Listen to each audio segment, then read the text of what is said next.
Gold, trusted gold buyers. మీరు తాకట్టు పెట్టిన బంగారాన్ని విడిపించి ఈ రోజు ఉన్న మార్కెట్ ధరకు కొనబడను.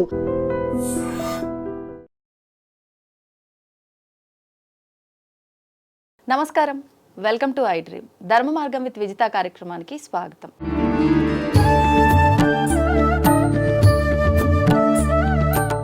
ప్రస్తుతం మనతో పాటు ఉన్నారు శ్రీ శ్రీ శ్రీ ఆనంద శివకామేశ్వరి ఆశ్రమ వ్యవస్థాపకులు శివకామేశ్వరి ఆనందమయ్య అమ్మగారు. ఇప్పుడు వారితో మాట్లాడి మరిన్ని విషయాలు తెలుసుకునే ప్రయత్నం చేద్దాం. నమస్కారం అమ్మా. శ్రీమాత్రే నమః. అమ్మ, మనకు ఆల్రెడీ శ్రావణ మాసం ప్రారంభం అయిపోయింది. ఈ శ్రావణ శుక్రవారాలు ఈసారి మనకు 5 శుక్రవారాలు రావడం ఇంకా పెద్ద విశేషం. అయితే ఇప్పుడు ఈ వరలక్ష్మి వ్రతం ఈసారి 3వ వారం వచ్చింది కదమ్మా. ఈ వరలక్ష్మి వ్రత విధానం ఏ రకంగా ఉండాలి? మనకు ఇంకా చివరి శుక్రవారాలు కూడా మిగులున్నాయి, ఇంకొక 2. ఆ శుక్రవారాల్లో కూడా పూజా విధానం ఏ రకంగా చేయాలో వివరించండి. తప్పకుండా తెలియజేస్తాను. యాదేవీ సర్వభూతేషు శక్తి రూపేణ సంస్థిత. శ్రీమాత్రే నమః. శ్రీ గురుభ్యో నమః. శ్రావణ శుక్రవారం. శ్రావణ శుక్రవారము అంటే శ్రావణ మాసంలో వచ్చేటటువంటి శుక్రవారాలన్నీ కూడా శ్రావణ శుక్రవారాలు. చంద్రుడికి పౌర్ణమి రోజు దగ్గరగా ఉండే నక్షత్రాన్ని బట్టి ఆ మాసం నిర్ణయించబడుతుంది. ఈ మాసం అంతా కూడా శ్రవణ నక్షత్రం. శ్రవణము అంటే వినడం, ఎక్కువ వింటూ ఉండాలి. ఏం వింటూ ఉండాలి? మంచి మాటలు, స్తోత్రాలు, పారాయణలు, ఇవన్నీ. అందుకే చూడండి, శ్రావణ మాసం అంతా కూడా పారాయణలు, భజనలు ఇవన్నీ ఎక్కువ జరుగుతూ ఉంటాయి, పూజలు. ఎందుకు అంటే ఈ మాసం అంతా శ్రవణం. ఒకళ్ళు వ్రతకథ చదువుతూ ఉంటే ఇంకొకళ్ళు వింటూ ఉంటారు. అందుకని శ్రవణానికి చాలా ప్రత్యేకత ఉన్నటువంటి మాసము శ్రావణ మాసం. ఇక ఈ వరలక్ష్మి వ్రతం అనేది కొంతమందికి కలశం పెట్టి చేసుకునేటటువంటి విధి విధానం ఉంటుంది, కొందరికి ఆనవాయితీ ఉండదు. ఇట్లా వారి సాంప్రదాయాలని బట్టి చేసుకుంటూ ఉంటారు. పౌర్ణమి ముందు చేయడం అనేది విశేషం. ఎందుకు అంటే పౌర్ణమి చంద్రుడు 16 కళ్ళతోటి ఉంటాడు. ఆ 16 కళ్ళతోటి అమ్మవారు కూడా షోడశ కళారూపిణి, 16 కళలతో ఉంటుంది. అలాగే అమ్మవారి యొక్క మహామంత్రం కూడా 16 అక్షరాలు. ఇలా చూసుకుంటే ఈ 16కి సంబంధించి చాలా, ఆ సంఖ్య అమ్మవారికి చాలా ప్రీతి కలిగినది అనమాట. అందుకే చంద్రకళలు కూడా 16. ఇవన్నీ కలిపి పౌర్ణమికి ముందు వచ్చేటటువంటి శుక్రవారం రోజు, పైగా క్షీరాబ్ది కన్య కదా ఆవిడ, చంద్రుడు ఆవిడికి సహోదరుడు. అందుకని ఆ చంద్రుడు మనకి కూడా అన్నదమ్ముల యొక్క సహకారం కూడా పూర్తిగా ఉండాలని ఇవన్నీ ఆలోచించే మనకి పౌర్ణమి ముందు శుక్రవారం రోజు ఈ యొక్క వరలక్ష్మి వ్రతం చేసుకోవాలనేటటువంటి నియమం వచ్చింది.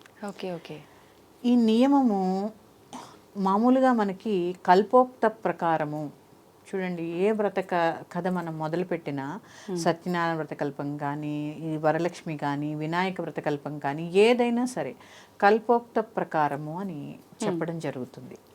కల్పోక్త ప్రకారము అంటే ఏంటి? ఋషులు మునులు ఒకదాన్ని దర్శించి మన కోసం, సామాన్య మానవుల కోసం వేసినటువంటి రాజముద్ర పేరే కల్పోక్త ప్రకారము. కల్పోక్త ప్రకారం అంటే కల్పించి రాసింది కాదు, దాని రాజముద్ర అన్నమాట. అందులో ఇలానే చెయ్యాలి అని ఒక డిజైన్ చేయబడే విధానం అనుకోవచ్చు. దాన్నే కల్పోక్త ప్రకారము అంటారు. అందులో విధి విధానం ఎలా ఉంటే అది అలాగే చేయాలి. ఉదాహరణకి సత్యనారాయణ వ్రతం తీసుకోండి, 5 అధ్యాయాలు చదువుతాము, 5 అధ్యాయాలకి కొబ్బరికాయలు కొడతాము, అలాగే హారతి కర్పూరం ఇస్తూ ఉంటాము, నీరాజనం ఇస్తూ ఉంటాము. ఇదంతా అందులో చెప్పినటువంటి విధి విధానం. అలాగే మనకి ఈ వరలక్ష్మి వ్రతానికి వచ్చేసరికి ఒక విధి విధానం ఉంది. ఏంటి ఆ విధి విధానము? మన పోకడ ఎటు వెళ్తోంది, కరెక్ట్ గానే ఆచరిస్తున్నామా లేదా? ఇక్కడ ఆ కథలో మనకి వ్రత కథలో ఏం చెప్పబడింది? చారుమతీదేవి కళలో లక్ష్మీదేవి దర్శనమిచ్చి ఈ పూజ చేసుకోమ్మా అని చెప్పడం జరిగింది. ఆవిడ అందరికీ చెప్పడం జరిగింది. ఇక్కడ చిన్న విషయం, మనం చాలా సన్నని గీత మనం తెలుసుకోవాల్సింది. చారుమతీదేవికి లక్ష్మీదేవి కనిపించింది కానీ చారుమతి లక్ష్మీదేవి దగ్గరికి వెళ్ళాల. మరి ఎందుకు కనిపించింది? లక్ష్మీదేవి ఆవిడకి ఎందుకు కనిపించింది? ఏదైనా అంటే ఉండాలి కదా, పర్పస్ కదా. ఎక్కడ కనిపించింది, ఎందుకు కనిపించింది? అసలు లక్ష్మి అంటే ఏంటి? లక్ష్మి అంటే కేవలం ధనమా? కాదు కదా. మనకి ఆకలి వేసినప్పుడు భోజనం దొరికింది అనుకోండి, ధాన్యలక్ష్మి. నీరు లక్ష్మి. దాహం వేసింది, ఇప్పుడు నీళ్లు తాగాం, కొందరికి అందుబాటులో దొరకవు, అవును అవునమ్మా. ఇదంతా కూడా లక్ష్మీ కటాక్షం. ఇప్పుడు 10 మందితో కూర్చుని మనం మాట్లాడగలుగుతున్నాం, లక్ష్మీ కటాక్షం. ఇదంతా కూడా లక్ష్మి. లక్ష్మి అంటే ఏంటి అంటే వీక్షిస్తూ ఉండేది, మనని చూస్తూ ఉండేది. ఆవిడ స్థితికారిణి. విష్ణుమూర్తి కూడా స్థితికారకుడు కదా, అవును. లక్ష్మీదేవి కూడా స్థితికారిణి. అంటే మన మనగడకి ఆవిడ ఎప్పుడూ మనకి తోడుగా ఉండేటటువంటిది, ఎల్లప్పుడూ మనల్ని వీక్షిస్తేటటువంటిది. ఆవిడ పేరే లక్ష్మి. అమ్మ, ఇప్పుడు మనం అనుకునే ఈ అష్టలక్ష్ముల్లో వరలక్ష్మి అనే అమ్మవారు ఉన్నారా? లేరమ్మా. మరి ఈ వరలక్ష్మి అమ్మవారు ఎవరు? వరలక్ష్మి లక్ష్మీం క్షీర సముద్ర రాజతనయాం శ్రీరంగధామేశ్వరీం దాసీభూత సమస్త దేవవనితాం లోకైక దీపాంకురాం శ్రీమన్మంధకటాక్షలబ్ధ విభవత్ బ్రహ్మేంద్ర గంగాధరాం త్వాం త్రైలోక్య కుటుంబినీం సరసిజాం వందే ముకుంద ప్రియాం. సిద్ధలక్ష్మీర్మోక్షలక్ష్మీర్జయలక్ష్మీ సరస్వతి శ్రీలక్ష్మీ వరలక్ష్మీ చ ప్రసన్నా మమ సర్వదా. చూడండి, ఆ వరలక్ష్మీదేవి ఎక్కడొచ్చింది? ఆ లక్ష్మీదేవి యొక్క శ్లోకంలో క్షీర సముద్రంలోంచి ఉద్భవించినటువంటి సముద్రరాజ కన్యగా ఉద్భవించి ఆవిడ ఏమేం ప్రసాదిస్తుంది? ఇటు మోక్షాన్ని, రాజ్యాన్ని, సంపదని ప్రసాదించేటటువంటి, వరాలిచ్చేటటువంటి తల్లి కాబట్టి వరలక్ష్మి. ఈ వరలక్ష్మి యొక్క రూపాలు అష్టలక్ష్ములు. ఆ అష్టలక్ష్ములే అష్టసిద్ధులు. అణిమా సిద్ధి, లఘిమా సిద్ధి, మహిమా సిద్ధి, ఈసిత్వ సిద్ధి, వసిత్వ సిద్ధి, ప్రాకామ్య సిద్ధి, భుక్తి సిద్ధి, ఇచ్ఛా సిద్ధి, ప్రాప్తి సిద్ధి అనే ఈ సిద్ధులు ఏవైతే ఉన్నాయో అష్టసిద్ధులు.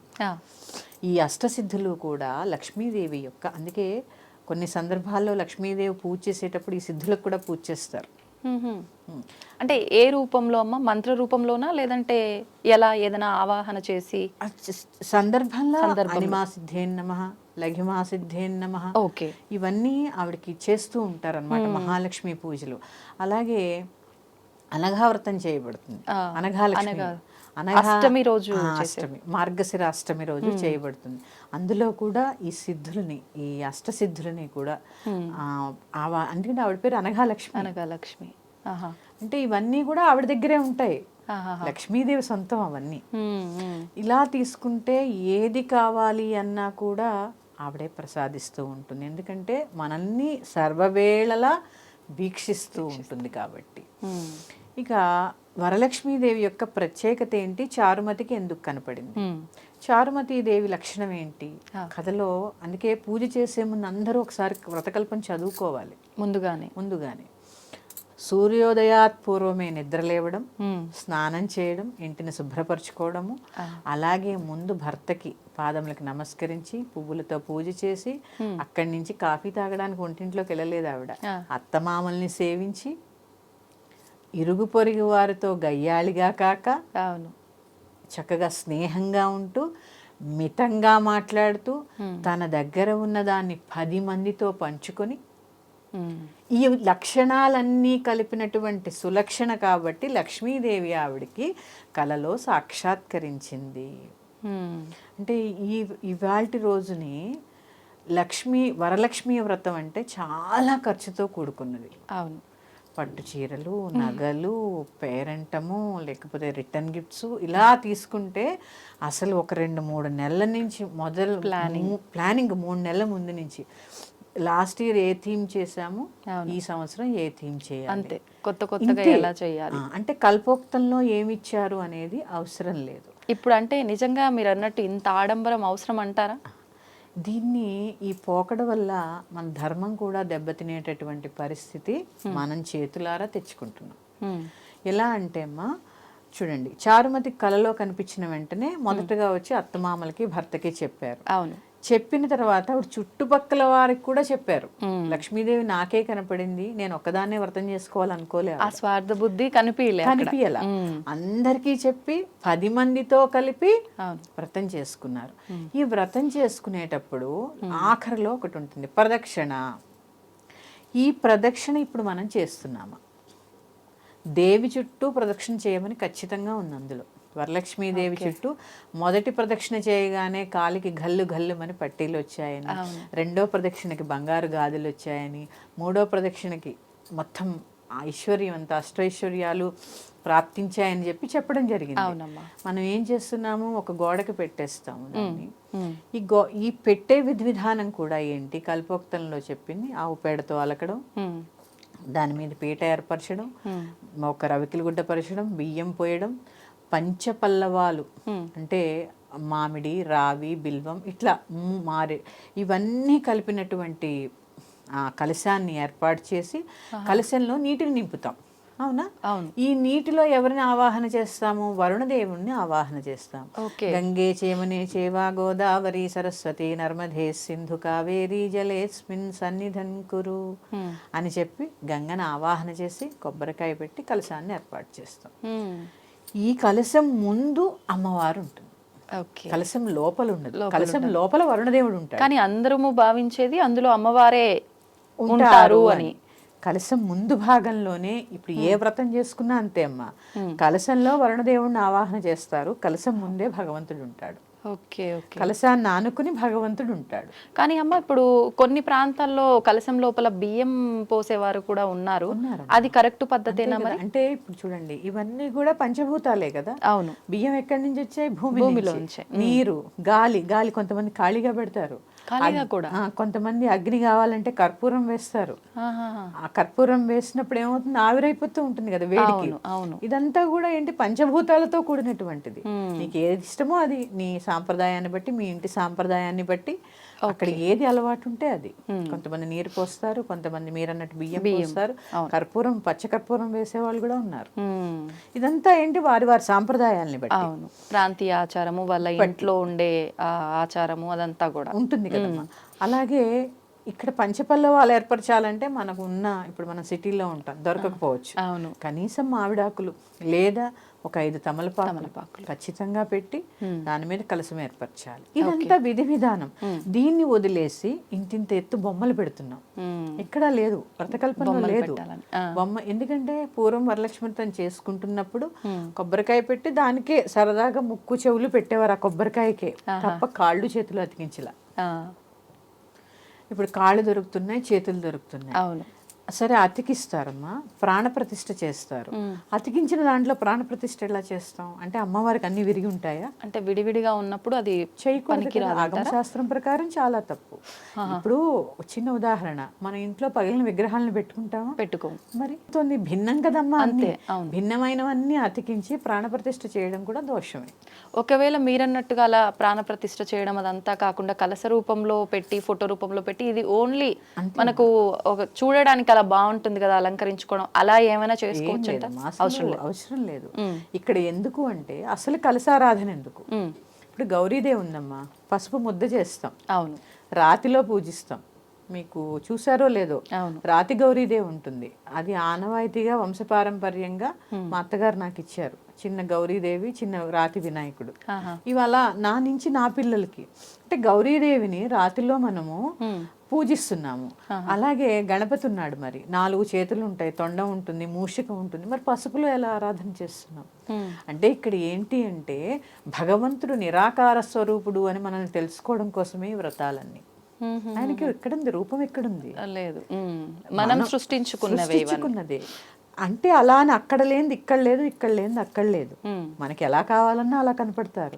కానీ ఇవన్నీ కూడా అక్కడ ఉన్నవే. ఎందుకు అంటే వారు భగవంతుడు. ఆకారం కావాలంటే దాల్చగలరు, లేకపోతే లేదు. కానీ నిరాకారం, ఏ ఆకారము లేదు. కావాలనుకున్న ఆకారము ఆయన ధరించగలరు. ఇది తెలియచెప్పడం కోసమే, భగవంతుడు నిరాకార స్వరూపుడు అని తెలియజెప్పడం కోసమే మనం ఈ విధి విధానాలన్నీ చేస్తూ ఉంటాం. మళ్ళీ దాన్ని వదిలేసి ప్రత్యేకించి బొమ్మలు పెట్టి అలంకరణలు చేసి ఇంతింత అవసరం లేదు. ఎందుకంటే అమ్మా, పూజలో భక్తి అనేది చాలా అవసరం. అవునమ్మా, వాస్తవం. ఈ భక్తిలో ఇంకేమవుతుంది, ఇవన్నీ అలవాటు చేసుకుంటూ పోతే ఒక సంవత్సరం పెట్టలేని పరిస్థితి వచ్చినప్పుడు, ఈ సంవత్సరం నేను పెట్టకపోతే ఏమన్నా అయిపోతుందేమో అని భయంలో ఉండిపోతాం. వాస్తవం. ఎందుకంటే మనకి సెంటిమెంట్స్ ఎక్కువ కదమ్మా, మనం హిందువులం కదా. అంటే ప్రతి సంవత్సరం బెటర్ గా చేయాలనుకుంటాం, కానీ తగ్గుతుంది అంటే మీరు అన్నట్టుగా తీసుకోలేం కదా. ఎందుకంటే సెంటిమెంట్కి ముడేసిస్తూ ఉంటాను దాన్ని. ఇది తీస్తే ఏమైపోతుందో, అది తీస్తే ఏమైపోతుందో, ఇలా పెట్టుకుని అసలు అక్కర్లేనిది పెట్టడం ఎందుకు, ఈ సెంటిమెంట్గా మనం ఫీల్ అవ్వడం ఎందుకు. హాయిగా కలసం పెట్టుకోండి, దానికే చీర కట్టండి, దానికే చక్కగా దండ వేయండి, దానికే చక్కగా ఏది కావాలన్నా కలసానికే చేయొచ్చు. ఓకే. అంతే తప్ప ప్రత్యేకించి కాళ్ళు చేతులు అతికించడం అనేది చాలా తప్పు. అసలు ఎక్కడుంది, ఎవరిని పోషిస్తున్నాం మనం? దీనికి మళ్ళీ పెద్ద పెద్ద సెట్టింగ్స్, మళ్ళీ అలంకరణలు పోని. చైతన్య కుసుమాలు ఏమన్నా వేస్తున్నామా? లేదు. చైతన్యార్ఘ్య సమారాధ్య చైతన్య కుసుమ ప్రియ కదా అమ్మవారు. అవును. అన్ని ప్లాస్టిక్కే వెళ్ళాడి. అవును. అవును. ఎందుకంటే మళ్ళీ వచ్చే సంవత్సరానికి పనికి రావాలి. మరి యొక్క అంశంతో మీ ముందుకు వస్తాను. శ్రీమాత్రే నమః. స్వస్తి. ధన్యవాదాలమ్మా. దీన్ని తవ్వండి, తవ్వుతూనే శివలింగం. సరే దాన్ని అట్లా కప్పేసేయండి, చూపించదండి. Krishna is there. మూర్తి పూజ కాదు, సాక్షాత్ బ్రజేంద్ర నందన భగవాన్ ఉన్నారు మూర్తిలో. ఏమీ ఆశించకుండా ఆరాధించే వాళ్ళు కూడా ఉన్నారా ప్రభుజీ? నిజమైన భక్తి అంటే మనకు తెలియదు కాబట్టి